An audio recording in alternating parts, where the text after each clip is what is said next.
దృష్టిని నిలిపి సృష్టిని మార్చే శక్తిని పొందే యోగ్యతకై ముక్తి ప్రదాత భాగ్య విధాత శివ పరమాత్మ ఆజ్ఞలకై ఆత్మ పునీతం సాధనకై భూలానాథుని బోధనలే ప్రాతకాలం విని తరించండి. అమృత వేళాయే మేల్కొండి, మధువన్ చిరుగాలై సాగండి. అమృత ఘడియల్లో మౌనంగా పరమాత్మ కిరణాలే తాకంగా బాబా పైనే పావన నిలపండి. అమృత వేళాయే మేల్కొండి, మధువన్ చిరుగాలై సాగండి.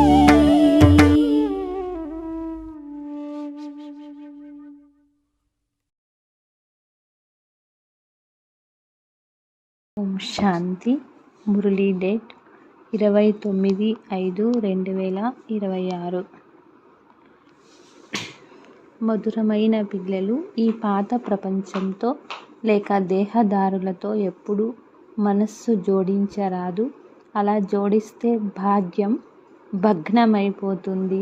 ప్రశ్న: తండ్రి తన పిల్లలకు ఈ నాటకములోని ఏ గుహ్య రహస్యాన్ని వినిపించారు? జవాబు: పిల్లలారా, ఈ నాటకం ఇప్పుడు సమాప్తమవ్వనున్నది కనుక ఆత్మలన్నీ ఇక్కడ హాజరవ్వాలి.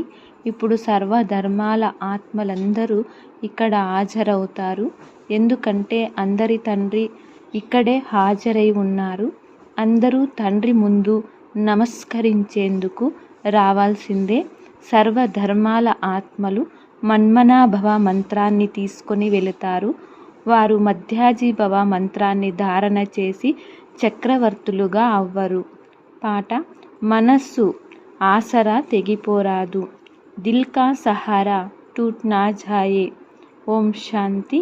అన్ని సేవా కేంద్రాల పిల్లలు పాట విన్నారు. ఈరోజు మీరు వింటున్నారు. మిగిలిన పిల్లలు 2-4 రోజుల తర్వాత వింటారు. ఒకవేళ పాత ప్రపంచం, పాత శరీరంపై మనస్సును ఉంచుకుంటే భాగ్యాన్ని పోగొట్టుకుంటారు. ఎందుకంటే ఈ శరీరం ఈ పాత ప్రపంచానికి సంబంధించినది. ఒకవేళ దేహ అభిమానులుగా అయితే తయారవుతున్న ఈ భాగ్యాన్ని భగ్నమైపోతుంది. ఇప్పుడు మీరు దురదృష్టవంతుల నుండి అదృష్టవంతులుగా అవుతూ ఉన్నారు కనుక సాధ్యమైనంత వరకు బేహద్దు వారసత్వాన్నిచ్చే ఒక్క తండ్రితోనే స్మృతి చేయండి.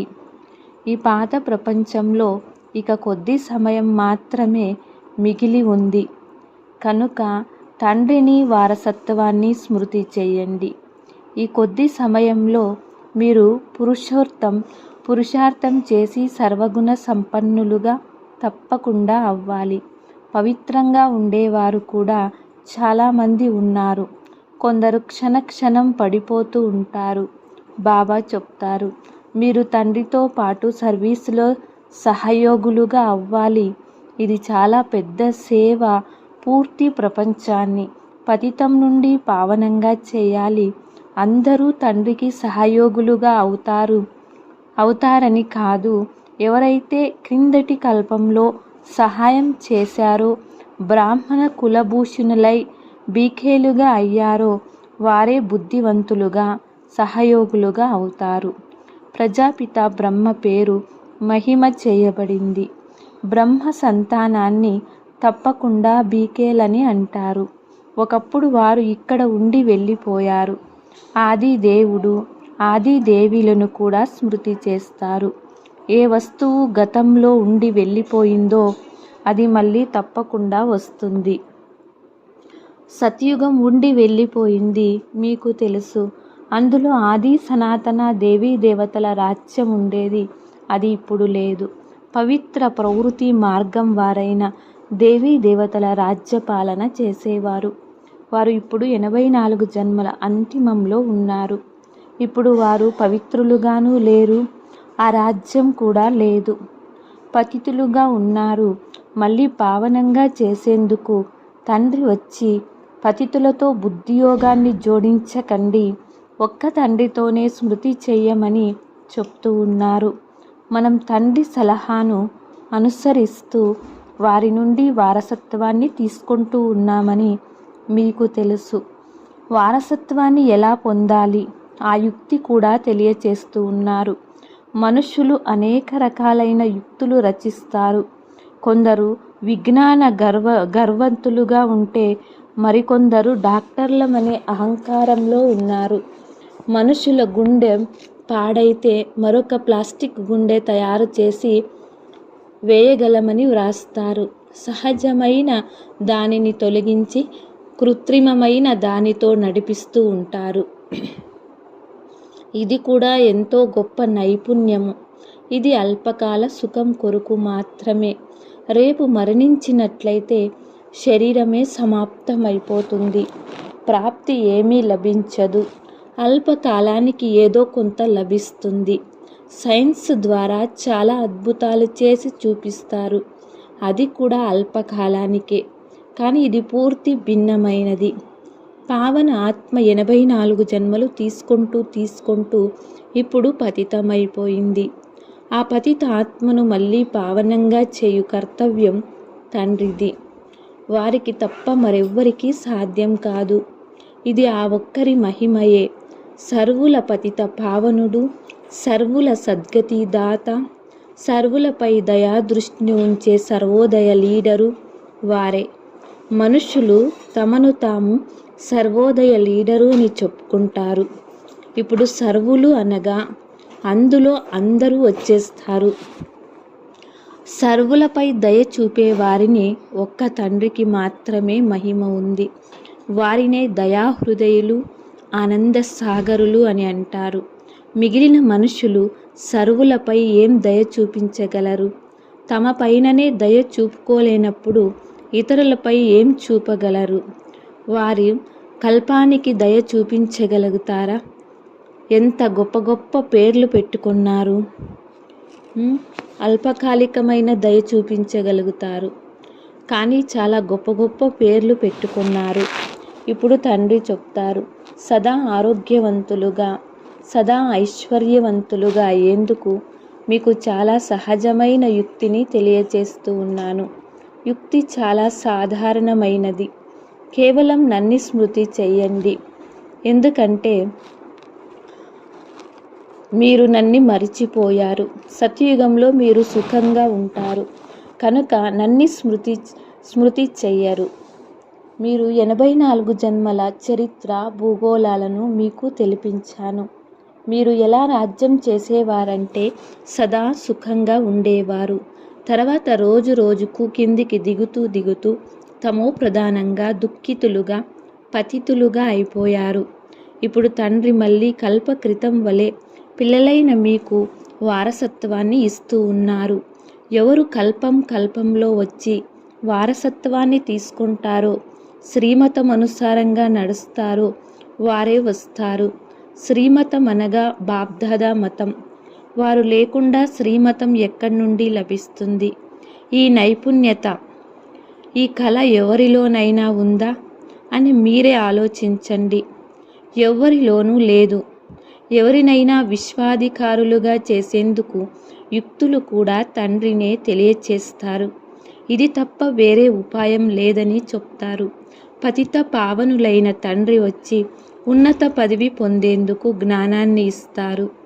కేవలం సృష్టి చక్రాన్ని తెలుసుకోవడం వలన మీరు పవిత్రులుగా అవ్వలేరు.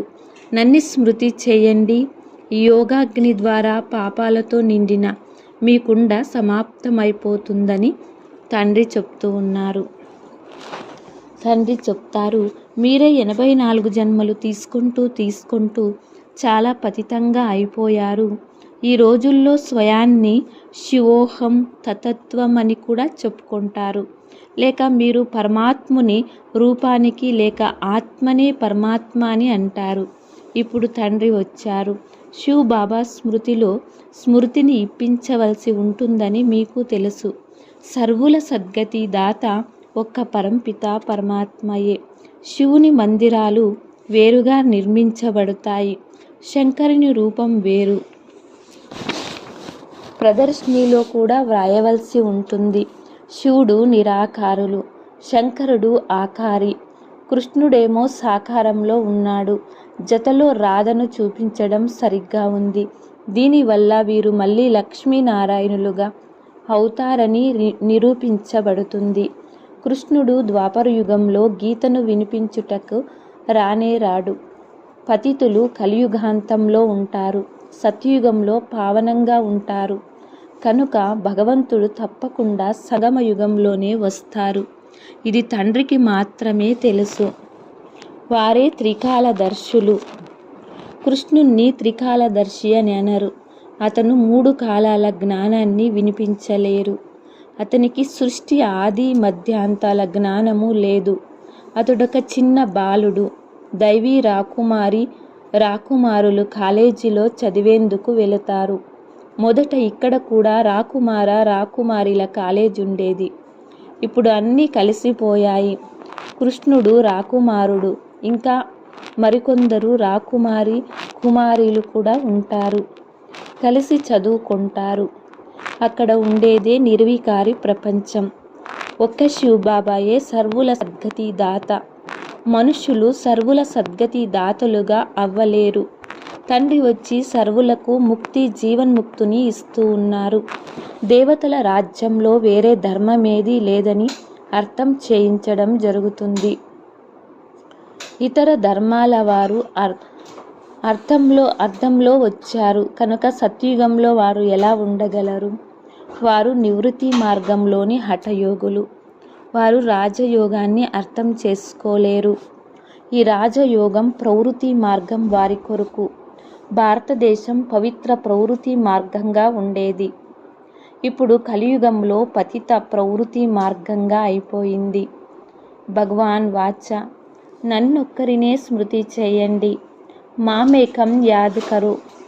పాత ప్రపంచంతో దేహ సంబంధికులతో మనస్సును జోడించినట్లయితే భాగ్యము చెదిరిపోతుంది. అనేక మంది భాగ్యము భగ్నమైపోతుంది. ఏదైనా అకర్తవ్యం చేసి ఉంటే చివర్లో అదంతా మీ ముందుకు వస్తుంది, సాక్షాత్కారమవుతుంది. చాలామంది పిల్లలు చాలా దాచిపెడతారు. ఈ జన్మలో చేసిన పాపకర్మలు తండ్రికి వినిపించడం వలన సగం శిక్ష తగ్గిపోతుంది. కానీ సిగ్గు వలన వినిపించరు. మురికి పనులు చాలా చేస్తారు. బుద్ధిలో జ్ఞాపకం ఉంటుంది. తెలియజేయడం వలన ముక్తులవుతారు. వీరు అవినాశి సర్జన్. సిగ్గు వల్ల అనారోగ్యాన్ని సర్జన్కు తెలియచేయకుంటే దాని నుండి ఎలా ముక్తులవ్వగలరు? ఏదైనా వికర్మ చేసినప్పుడు తెలియచేయడం వలన అర్థం క్షమించబడుతుంది. తెలియచేయకుంటే అది వృద్ధి చెందుతూ ఉంటుంది. ఇంకా ఎక్కువగా చిక్కుకొని పోతారు. తర్వాత అదృష్టమంతా సమాప్తమైపోతుంది. దురదృష్టం వచ్చేస్తుంది. తండ్రి చెప్తారు, దేహంతో కూడా సంబంధాన్ని ఉంచుకోకండి. సదా నన్నొక్కరినే స్మృతి చేస్తూ ఉండండి. అప్పుడు ఏ చెడు పని జరగదు. వీరు ధర్మరాజు కూడా. వీరు నుండి కూడా దాచిపెడుతూ ఉంటే తర్వాత మీలాంటి శిక్ష ఇంకెవ్వరికీ లభించదు. సమయం ఎంత సమీపానికి వస్తూ ఉందో అంత అందరికీ సాక్షాత్కారాలు జరుగుతూ ఉంటాయి. ఇప్పుడు ఇది అందరి అంతిమ సమయం. అందరూ పతితులుగా ఉన్నారు. పాపాలకు శిక్ష తప్పకుండా లభిస్తుంది. ఎలా ఒక్క సెకండ్లో జీవన్ముక్తి లభిస్తుందో అలా ఒక్క సెకండ్లో శిక్షల అనుభూతి ఎలా ఉంటుందంటే ఎంతో కాలం నుండి శిక్షలను అనుభవిస్తూ ఉన్నట్లుగా అనిపిస్తుంది. ఇది చాలా సూక్ష్మమైన మిషనరీ. ఇది అందరికీ అంతిమ సమయంలో, ఖయామత్ సమయంలో శిక్షలు తప్పకుండా అనుభవించాల్సి ఉంటుంది. తర్వాత ఆత్మలందరూ పవిత్రంగా అయ్యి వెళ్తారు. తండ్రియే వచ్చి పతితాత్మలను పావనంగా చేస్తారు. తండ్రికి తప్ప వేరే ఎవ్వరికీ ఆ శక్తి లేదు. 63 జన్మలు పాపం చేస్తూ చేస్తూ ఇప్పుడు మీ పాప భాండారం నిండిపోయింది. మాయా గ్రహణం అందరికీ పట్టింది.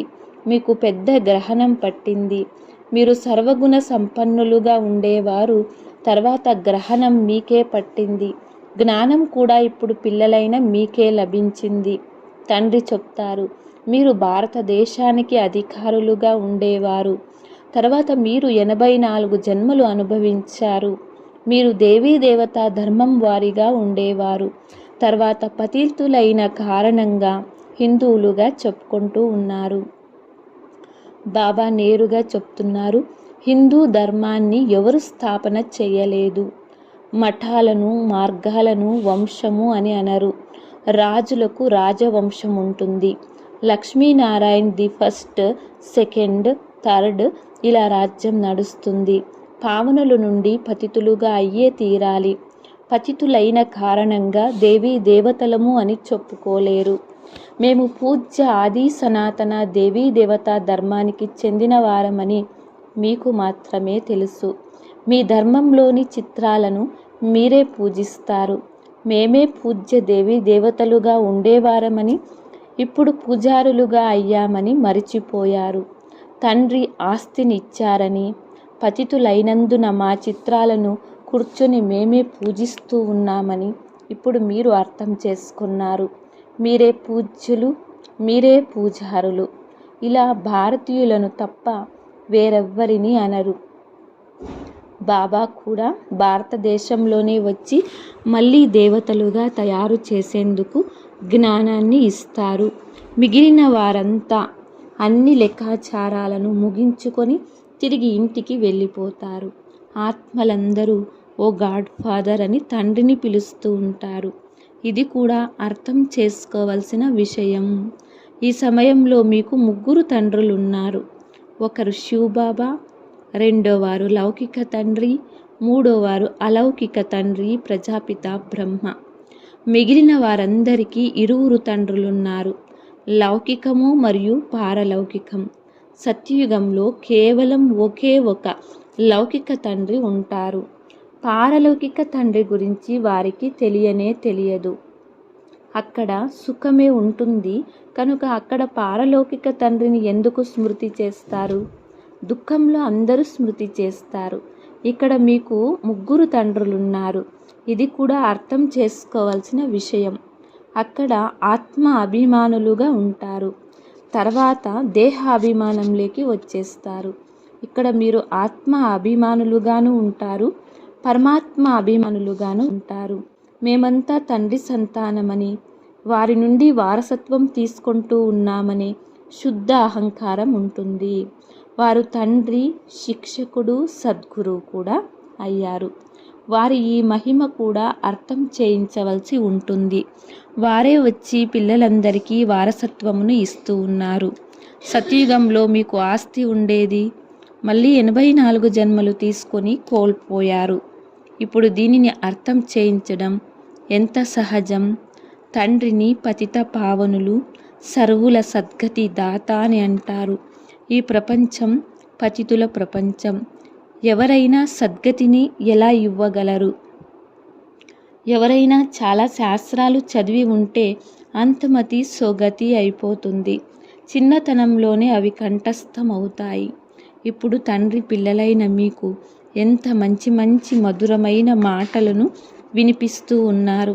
పిల్లలారా, మీరు తమో ప్రధానం అయిపోయారు. ఇప్పుడు మళ్ళీ తండ్రిని స్మృతి చేస్తూ మలినాలు తొలగిపోతాయి. ఇప్పుడు నాటకం పూర్తి అవుతూ ఉంది. అందరూ హాజరవ్వాలి. క్రైస్తు మొదలైన వారందరి ఆత్మలు హాజరుగా ఉన్నాయి. వారు కూడా తండ్రి వద్దకు నివాళులను అర్పించేందుకు, సలాం చేసేందుకు వస్తారు.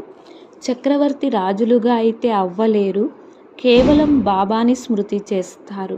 మన్మనాభవ అనే మంత్రాన్ని తీసుకొని వెళతారు. మీది మన్మనాభవ, మధ్యాజీభవ అను డబల్ మంత్రం. తండ్రి ఎంత మంచి యుక్తిని తెలియచేస్తూ ఉన్నారు. మంచిది. మధురాతి మధురమైన అపురూపమైన పిల్లలకు మాత్పిత బాప్దాదాల ప్రియస్మృతులు మరియు గుడ్ మార్నింగ్. ఆత్మిక పిల్లలకు ఆత్మిక తండ్రి నమస్తే. ఆత్మిక తండ్రికి ఆత్మిక పిల్లలం నమస్తే నమస్తే. ధారణ కోసం 1వ పాయింట్. ఈ పాత ప్రపంచంలో ఉంటూ పురుషార్థం చేసి తప్పకుండా సర్వగుణ సంపన్నులుగా అవ్వాలి. ఈ పాత శరీరం మరియు పాత ప్రపంచంతో మనస్సును జోడించరాదు. అదృష్టవంతులుగా అవ్వాలి. 2వ పాయింట్. ఆత్మ అభిమానులుగా మరియు పరమాత్మ అభిమానులుగా ఉండాలి. ఈ అంతిమ సమయంలో తండ్రి నుండి ఏదీ దాచరాదు. అవినాశి సర్జన్ నుండి సలహా తీసుకుంటూ ఉండాలి.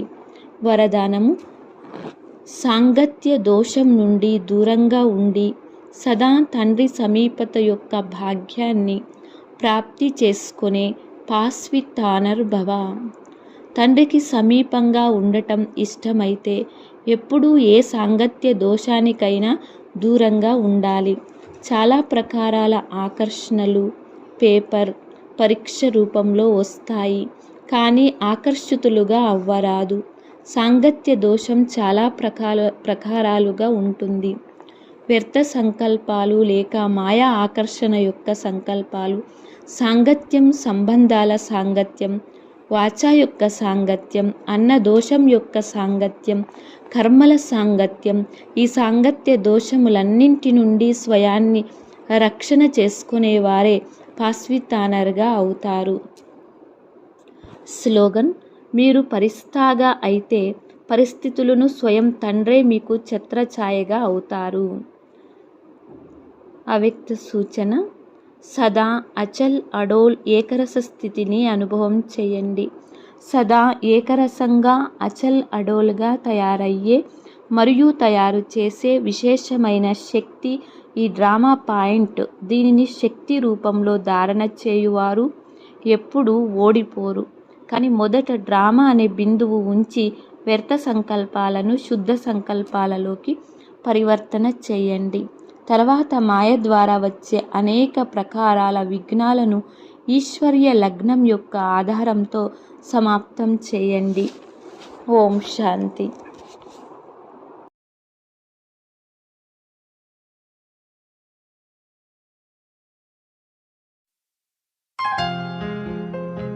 ఓ బాబా, ఓ శివ బాబా,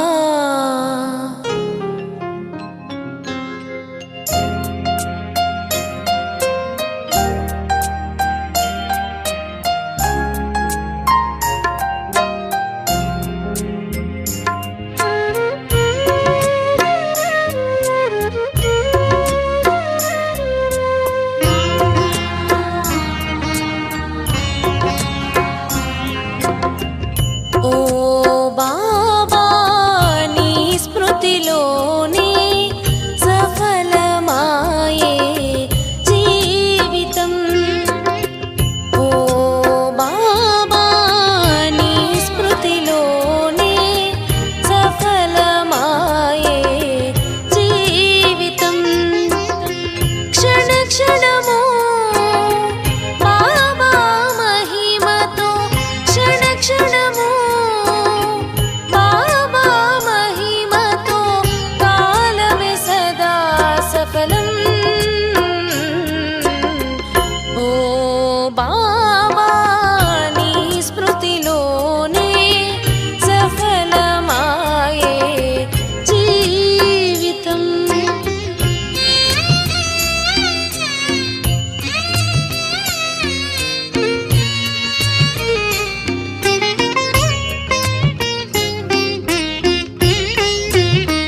క్షణ క్షణ